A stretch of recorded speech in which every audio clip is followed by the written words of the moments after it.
Hey guys. Here we are talking about your plot outline, and what I mean by that is this is going to be an outline for your entire short story. What you need to know, a couple things. Obviously, read the directions. Please read the directions. For the love of all that is holy and right in this world, please read the directions. To do this, though, let's talk about a couple things to the writing process. Everybody does something different. Everybody does. If you know many writers, or hopefully you'll have the opportunity to know many writers, many of you hopefully will be writers, but there's a couple things that will probably help you out before you get started. One, you need to have a space.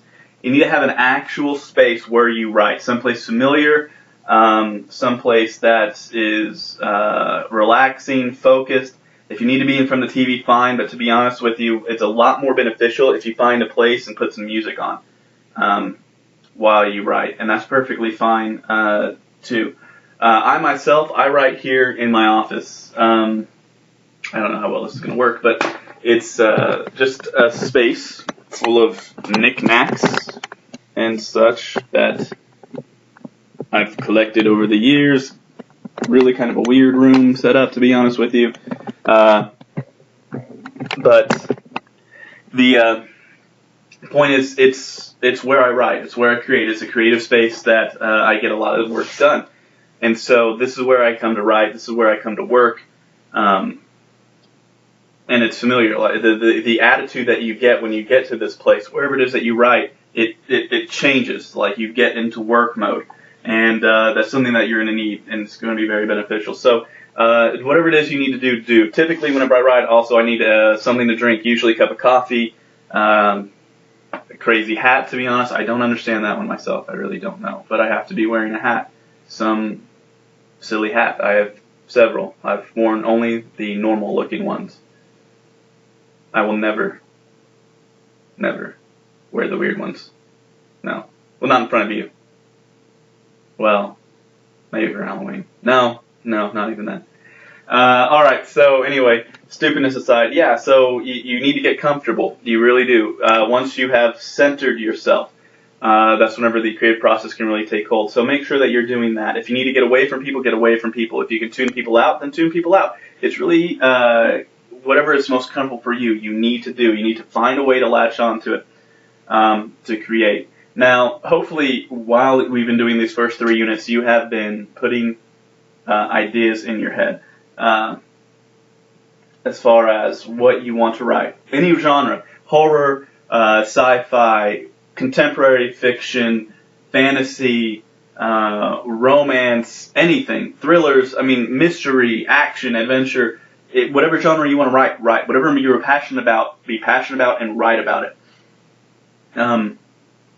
So hopefully you've had some ideas, but this outline is going to help you.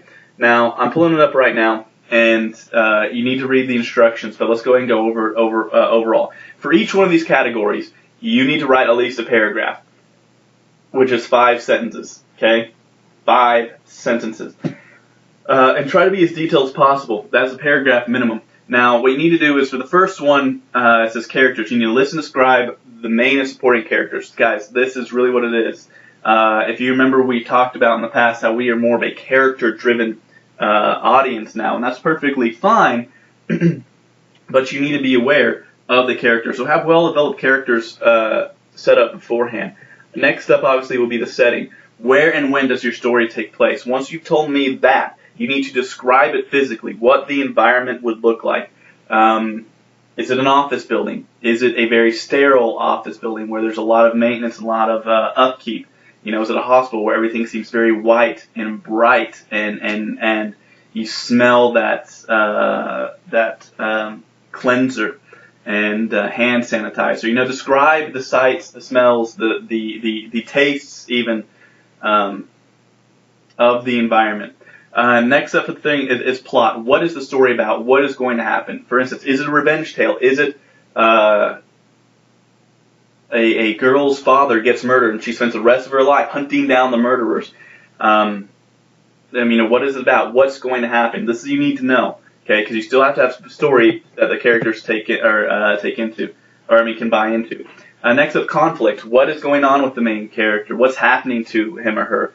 Is it an external conflict, which means that like they're in the middle of a fight or a war, or they are chasing down criminals or whatever? Or is it internal, where it's like they're fighting depression and heartache and all those kind of things? Internal conflict are things that take place in the hearts and minds and the psyches of the character. External happens in the physical world around them.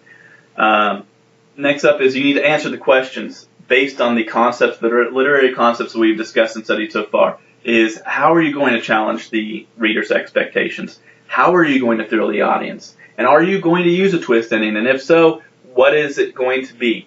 And this is basically just for you to set up. Now, you need to turn these things in. Okay, these are assignments. You have to get these done. You have to turn these in.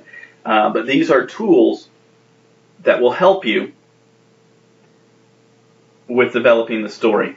And hopefully it will help. Okay, a lot of things, guys, whenever you have at least a blueprint to work from, it helps you out immeasurably. It really does. You do not have to necessarily always stick with the blueprint. Like, for instance, let's say you're right there, you're actually writing the story, and then a new idea pops in your head, and you just go with it. You just start writing, and you just go down that rabbit hole, and you find out where it ends. That's fine. That is. That's really creative. That's brilliant stuff. That's whenever you've tapped into that creative vein and that creative juice, and it's just like the story starts to write itself, and that's a beautiful thing. It really is. So, but that's awesome. But you need to have a place to start, and that's exactly what this outline is. So hopefully use it for the tool that it is. Take it seriously. Read the directions and get it to me as soon as you can, so you can get started writing. All right, guys. After this, and after you fill this out, you've got your character profile, and you need to click on that video after you filled this outline out and turn it back to me. So enjoy, guys. I'll see you soon.